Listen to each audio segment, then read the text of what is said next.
Ever catch yourself misjudging someone? You know, at first glance, they seem like they've got it all together, confident, totally in control. But later, you find out, well, they were dealing with a lot more than they let on. Happens all the time, doesn't it? Yeah, it's easy to equate what we see on the surface with what's actually going on underneath. And that's kind of the myth we're going to unpack in this deep dive, Okay. especially how it connects to autism. Or tackling this idea, this misconception that people who are really good at masking, and by that we mean, adapting their behavior to fit in, often at a big personal cost, that those folks somehow need less support. Interesting. That's a head scratcher, right? Yeah. Why would being able to camouflage your true self mean you need less help? Doesn't quite add up. So let's dive in with our expert and see what the source material has to say. Cool. So what's fascinating about this myth, from your perspective, is this disconnect between outward appearances and the internal experience, especially for someone on the autism spectrum, right? You hit the nail on the head. This myth, it's not just misleading, it can be, really detrimental. One of the sources we're looking at actually uses this powerful analogy, compares high masking to an actor playing a role. Okay. You know, just because someone can convincingly portray a character on stage or screen, that doesn't mean that they're living that persona in their everyday life. Right. Right. Similarly, a highly masking autistic individual, they might appear, quote unquote, neurotypical in social situations, but that doesn't erase the very real challenges they face when the, metaphorical curtain falls. So it's like they're constantly on, Yeah. expending all this energy just to navigate a world that wasn't really designed with their neurology in mind. Right. No wonder it takes a toll, right? Exactly. One of the articles we shared, it really struck me, talked about this emotional exhaustion, even identity struggles that can come from prolonged masking. Could you elaborate on that a bit? Absolutely. Imagine feeling like you're always performing, like you can never truly let your guard down, never truly be yourself. Yeah.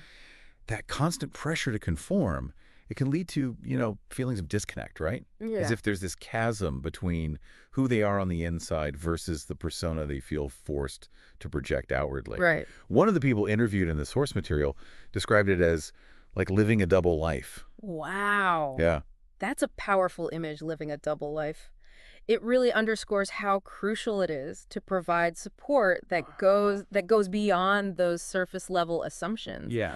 We need to dig a little deeper and understand that just because someone seems fine, it doesn't mean they aren't grappling with, maybe invisible struggles. Yeah, you're absolutely right. And the research really backs that up. The source material, it cites studies showing that autistic individuals who engage in frequent and intense masking are at a much higher risk for anxiety, depression, even, suicidal thoughts, suicidal ideation. Right. So these are not insignificant consequences we're talking about here. Not at all. This is where that whole high masking equals low support needs idea, it just completely falls apart. Right. It's not about, just making life a bit easier. We're talking about addressing potentially serious mental health concerns. Absolutely. And this leads us to, I think, a crucial question. If masking is a coping mechanism, albeit one with potential downsides, what does it really mean to provide truly effective support in those cases? The source material highlights tailoring that support. Yeah. Well, what does that look like in practice? Well, I think it really comes down to shifting our perspective, right? It's not about fixing someone, but about understanding and accepting. Okay. The source material, it brings up 3 key points when it comes to, tailoring support for autistic individuals, Yeah. especially those who mask a lot. Right. First one is we need individualized needs assessments. We can't just assume that one size fits all. Makes sense, because even within the autism spectrum, everyone's experience is going to be unique. Exactly. And that's where, that open communication is just absolutely critical. Yeah. And it's not just about asking, do you need help?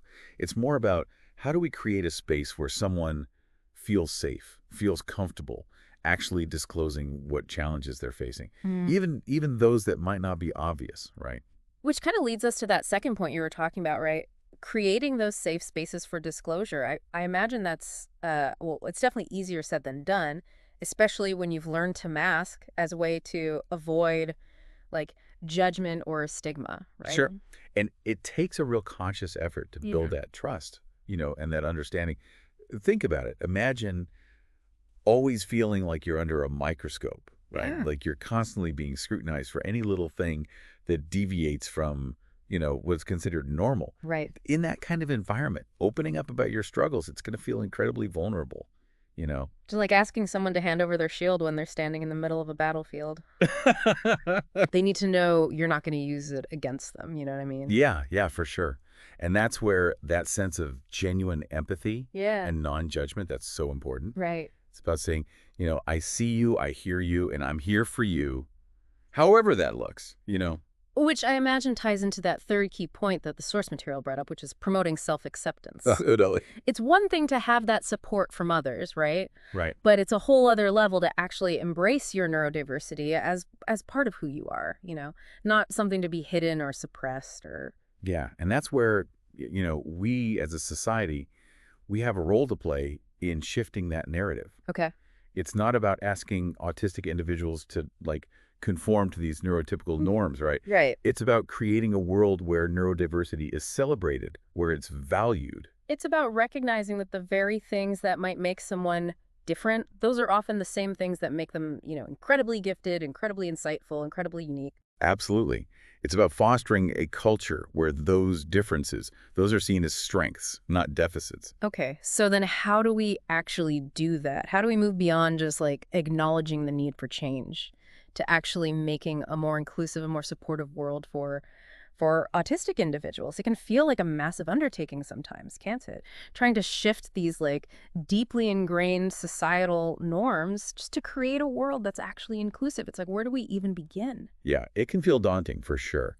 But, the source material reminds us that even small actions, like the individual actions, those matter too. Okay.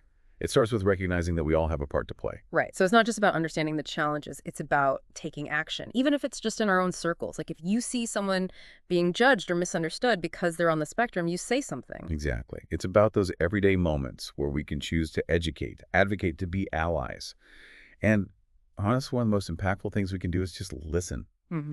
really listen. When an autistic individual opens up about their experiences, create that space Hmm. for them to feel heard, to feel validated. Without judgment. Without judgment, exactly. And just remembering that their experiences, the challenges, the strengths, these are all part of what makes up this beautiful tapestry of neurodiversity, right? Yeah, absolutely. And that actually leads into like the thought-provoking conclusion that the source material offers.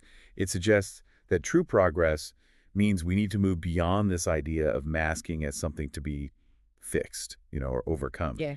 Instead, it encourages us to create a world where autistic individuals feel safe, supported to be themselves, whether they choose to mask or not. So it's not about forcing assimilation, it's about fostering acceptance. That's a huge difference. Huge difference. It's about recognizing that the goal is not to erase those differences, but to celebrate them. So as we wrap up this deep dive, it seems like we're left with a real challenge. And like, how can we, each of us, contribute to a world where masking isn't this necessary shield, but a choice? A world where autistic individuals feel empowered to embrace their unique perspectives, their unique abilities. It's something to really think about, but more importantly, to act on, right? Couldn't agree more.